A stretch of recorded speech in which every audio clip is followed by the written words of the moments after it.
It's interesting to look at your bio because almost all of your bios say, born in Toledo, Ohio, and then they jump straight to your time at Juilliard. I'm wondering if maybe you could fill in a little bit of the blanks there. I assume you grew up Sure. here in I Toledo? grew up in Toledo, you bet. I grew up in Toledo. I studied, first I lived on the east side, and then my parents, it was the aftermath. When I was born, my father was still in the Pacific, Mm. and then they lived for several years with my mother's parents. And then I guess it was 1950, we moved to South Toledo, and that's where I grew up, Oh. on Oakway Drive. I went to school there, went to Beverly School, went to Glansman School, as it was called then. It was a junior high school, and then went to Libby High School. Tell me about your foray into music. I mean, did you play the piano first, or Yeah. how did you get Well, interested? my father worked at Libby Owens Ford Glass Company, and it's really nice. In a way, it's a nice story. My father, he played the piano very well as an amateur. He was an amateur pianist, and I started. Evidently, my mother remembers being alone in the house, and in the next room, somebody starts poking a melody out on the keyboard, and of course, it could only be me. And so my father showed me a few things. Like he taught me to play the Bach C major prelude, and a couple of songs that he figured I could handle when I was really little. And then at Libby Owens Ford, there was a man named Fred Counts, Kountz, who also wrote music criticism for the Toledo Times, but he worked at Libby Owens Ford Glass Company with my father. Mm. And Fred Counts' wife was Emma Andres Counts, who was a very good concert pianist. She later developed the whole youth program for the Chicago Symphony Orchestra. And she was one of the founders of the Toledo Symphony Orchestra. Wow. And she founded the Toledo Symphony Orchestra with Wolfgang Stresemann. The first conductor of the Toledo Orchestra was the founder. His father was the famous foreign minister in the Weimar Republic, and they had to, of course, flee Germany. And Wolfgang ended up in Toledo, founded the Toledo Symphony Orchestra. And I'll stay by this story with my father, who said to Fred Counts, I've got this kid, and he plays the piano, and because he knew that Counts' wife was a very fine concert pianist. And so I went over and met her and played for her, and then she said, do what your father says for the next couple of years. I think I was 4 or 5 or something. And then they arranged a piano teacher for me who was a student of hers, and that was Bernice McNabb. Mm. She taught me until I was 18, basically, before I went to Juilliard. And I studied piano with her, and she sent me away a couple of times in the summer. I studied with Robert Goldsand, who did a program at Miami University in Oxford, and I went to Interlaken one summer. Studied with Dorsey Whittington at Interlaken for that time, but basically Bernice McNabb was my teacher. Yeah. And I then, at Toledo, at Libby High School, there was an orchestra, and the director of the orchestra was James Grable. Grable taught music in the Toledo school system, got my sister started on the violin, really became a family friend, and always had his eye on me. And he was famous at Libby because he had the band and the orchestra. But if you could beat him in ping pong, you would get an automatic A. Nice. And almost nobody could beat him. So he was safe there. But I would play the piano in the orchestra. I played, I covered the instruments that we didn't have, which were considerable number. And And then a couple of times he would say that he had to go off to the office and he would leave me to lead the orchestra. But of course, he was standing around the corner to see what would happen. Ah. And that was sort of my first conducting experience. And my best friend played violin, and my girlfriend played cello, and it was a family affair. Well, it sounds like your musicianship really took root in Toledo. Absolutely. No, I had wonderful training. There was the director of a composer, violin teacher, music teacher named Kenneth Holland, who I hope you know the name, but his son David became a fine violist, and David was also played quarterback for Toledo de Vilbus, and then later had a scholarship to the Indiana University. He had a music scholarship and a football scholarship. He was the only music major in the Big Ten football conference. Wow. And he played for IU. And then later, he's been on the faculty at Interlochen for years, and plays chamber music and played everything. Well, switched to viola eventually, which he should have because he was a big guy. Yeah. I know you're a sports fan. Did you go to any Mud Hens games? Of course. Yeah. Went to Mud Hens games, and my father and I and my grandfather would pilgrimage regularly to Tiger Stadium. Yeah. Or as it was called back then, Briggs Stadium. And so I was totally, and went to Rockets football games, and the whole ball of wax. Yeah. And then I had a scholarship offer to go to IU, but my teacher, Bernice McNabb, said, if you want to rub up against the best, you need to go to Juilliard. And she was able to, with Joseph Hawthorne, who was then the conductor of the Toledo Orchestra, was able to help arrange some financial help for me, and ended up going to Juilliard. Yeah. And had a lot of help for that from Stephen Stranahan, who was wonderful. He was just a wonderful, generous supporter. And I owe Steve Stranahan just an awful lot. And then also there was the Toledo Youth Symphony Orchestra that Kenneth Holland had led, and also Cecil Vashaw was a longtime conductor of a woman named Cecil Vashaw. Oh. And through a friend of hers in New York, who was an American composer named Julia Smith, I had a connection then to my first teacher at Juilliard, who was Lonnie Epstein. And I always say there was 500 pianists at Juilliard, and I was number 499, I think. But I was in. Yeah. And that's, went on from there. But I've always talked a lot about where I'm from, because it was a wonderful place, first of all, to grow up. There was a lot of music, a lot of good people, a lot of good training. And just, I had a very healthy, I think, childhood in that sense. Yeah. Well balanced. And, when I got to Juilliard, I was able to hold my own, and that was worth a lot. Yeah. Well, when you were at Juilliard, I know you worked with Luciano Berio there.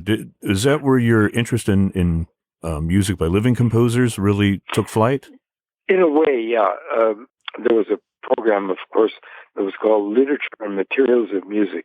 It was kind of a catch-all theory music literature program, and there was a composer named Norman Lloyd who was just extremely interested in American music, and especially the music of Charles Ives. And that just caught fire with me.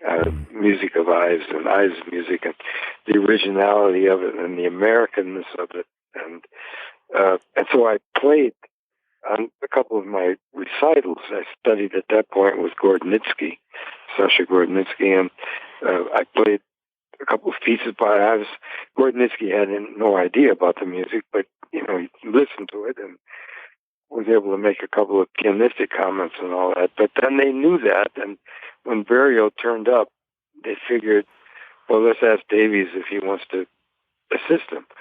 And I remember saying to the dean at that time, Gordon Hardy, well, I don't really have time. I have so many scores to learn.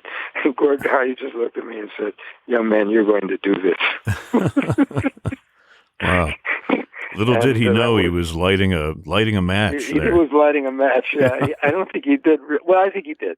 He did. And Luciano and I, it was my first experience really closely with sort of international music making and international, Luciano and Kathy Berberian, and then through them I met Bruno Maderna and then Pierre Boulez, and there's a really funny connection to Toledo. Years later, I was in St. Paul. I had already conducted at the Stuttgart Opera, and I was invited. I think I was 34. It was the first time I conducted the Berlin Philharmonic. And I went to the Berlin Philharmonic, and the intendant of the Berlin Philharmonic, that's the business artistic manager, that means Karajan's partner, was Wolfgang Stresemann. Okay. The man who had originally founded the Toledo Orchestra, and who, when I was a kid, when I was 7 or 8 or 9 years old, I, auditioned to play for him, and he had heard me as a kid. I think I played one time a movement of a Mozart concerto, and he thought I should wait a couple of years before I tried that. So when I went to the Berlin Philharmonic, and of course he came as intendant to greet the young guest conductor and say hello, and I said, but we've already met. Mm-hmm. He looked at me like, what do you mean we've already met? And I said, well, I played for you in 1953 a movement of a Mozart concerto in Toledo, Ohio, and he almost fell off his chair. It was really funny. It was a really nice. It was a nice meeting. That's great. Well, I think I don't know if people know, but you are one of the most esteemed conductors in the world, and it'd be really hard pressed to think of anybody who has had a bigger influence on modern music than you as a champion and a conductor and a performer of all these wonderful composers. I wonder if, in the time that we have, if you would talk a little bit about your relationship with Philip Glass. This is a composer that you've commissioned several times over and that I know you work very closely with. Can you sort of go back to the beginning and give us... well, I can say I just had breakfast with him. We were just... Okay. His house... I've got a place on 3rd Street near 2nd Avenue, and he's just on the other side of 2nd Avenue, and we're very close. Yeah. This started way back I was still at St. Paul, and in the late 70s, at that time I was married to the filmmaker Molly Davies, who...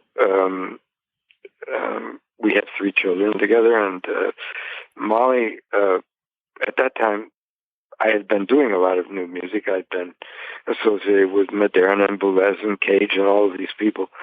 And then there was this new thing going on, this minimal music thing. I didn't really know anything about it, but it didn't sound too serious to me. And I remember Molly saying, you really need to meet this person. And she invited Philip up to where we were staying in Vermont. And Philip brought the score of Satyagraha and showed it to me. And I remember opening and seeing the beginning, and I thought, this is really something new. I haven't confronted this before. And Philip had been commissioned by the Netherlands Opera to do this opera. And I was a friend of the intendant in Holland. He had asked me to do, I'd already conducted there. In fact, through Bruno Maderna, I had my first entree into the opera world in Europe, and it was in Holland. And